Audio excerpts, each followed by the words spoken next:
서울 집값 하락할까요? 글쎄요. 이것을 전망하기란 참 어렵네요. 여러분 이 지표 한번 보세요.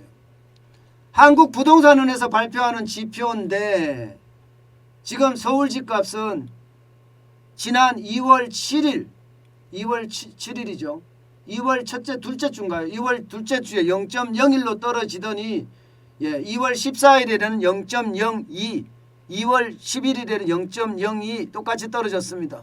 그리고 2월 마지막 주는요 0.03까지 떨어지더니 3월 첫째 주에는 다시 0.02로 올라갔습니다. 반면에 지방 집값은 계속 상승세에 머물다가 3월 7일 이번 주죠. 3월 둘째 주에는 0.01로 떨어졌습니다. 자, 이거를 보고 있으면 여러분들은 어떤 생각이 드세요? 지금 한국부동산원에서 발표했다는 것 이게 믿지 못하겠죠. 그도 그럴 것이 민간에서 지금 조사해서 발표하는 지표는 한 번도 마이너스로 내려간 적이 없다 이렇게 나오거든요. 한 번도 마이너스로 내려간 적이 없다. 다 플러스였다. 플러스. 서울도 플러스, 경기도 플러스, 인천은 폭등, 전국적으로도 폭등 0.3일. 올해 들어서도 다 올라갔다는 거예요. 올라갔다. 그런데 한국부동산은 정부 산하 기관만 내렸다. 정부 산하 기관만 내렸다. 그런데 전국에서는 또 올라갔어요. 전국에서는. 이렇게 되면 여러분 이게 어떻게 될까요? 이 지표라는 게 도대체 믿을 수 있습니까? 진짜 의심스럽죠. 저는 이렇게 판단했어요. 여러분들에게 계속 말씀을 드렸지만 우리가 추세적으로 보자. 떨어진다고 했지만 추세적으로 상승률이 둔화가 되는 정도로 받아들이자. 이게 떨어지는 것도 있겠죠. 떨어지는 것도. 반면에 올라가는 것도 있을 거다. 추세적으로 보자.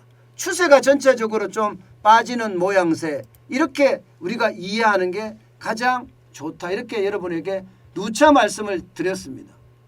중요한 것은요. 부동산 거래가 제대로 일어나지 않기 때문에 거래 절벽이기 때문에 그 통계 자체도 믿을 수가 없다. 이런 얘기가 나와요. 통계 자체도.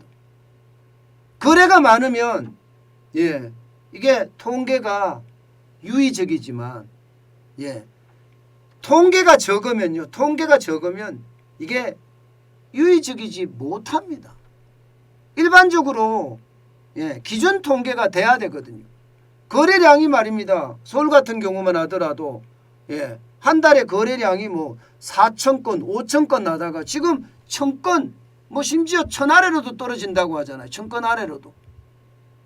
그러니 이 통계를 어떻게 믿으며 또 이 통계를 보고 우리가 어떻게 이 경제적 활동을 할 수 있느냐? 못합니다.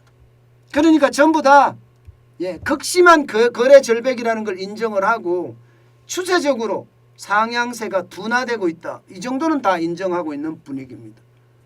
시장은 이 정도로 보는 게 좋을 것 같고요. 그럼 앞으로 어떻게 될 것이냐?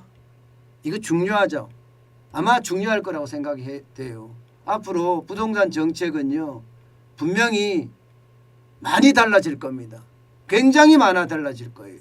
기본적으로는요. 세금 폭탄 이거 쉽게 말하면 확 줄이겠다고 그랬습니다. 세금 폭탄을 확 줄이면 여러분 물량이 많이 쏟아져 나올 수 있습니다. 어디 그뿐입니까? 서울 수도권 전국에다가 윤석열 대통령 당선인은 250만 가구를 짓겠다고 했습니다. 그만큼 공급을 늘리겠다는 거예요. 그러면 세금을 낮춰줘서 공급이 나오고 물량을 늘려서 공급이 나온다면 어떻게 될까요? 그렇게 되면 통화량이 얼마나 풀어졌는지 통화량이 지금 엄청나게 많이 풀어졌잖아요. 아마 여기에 많은 생각을 하게 될 겁니다. 중요한 것은요. 통화량은 긴축으로 갈 수밖에 없는 전 세계 각국의 어떤 정책을 보면요. 통화량은 점점 줄여갈 겁니다. 그렇다면 장기적으로 집값이 떨어지는 것은 어쩌면 당연하다. 저는 이렇게 판단하고 있습니다. 지방이 떨어지든 서울이 올라가든 이것은 그렇게 크게 염두에 둘 것이 아니라 전체적인 흐름을 봐서는 일단 지켜보자. 윤석열 대통령 당선인이 어떻게 하는지 보자. 이게 지금 부동산 시장의 핵심입니다. 그만큼 말입니다. 시장은 굉장히 많이 변해가고 있다. 또 그 변화 속에서 가격이 어떻게 될지는 좀 더 지켜봐야 된다. 이게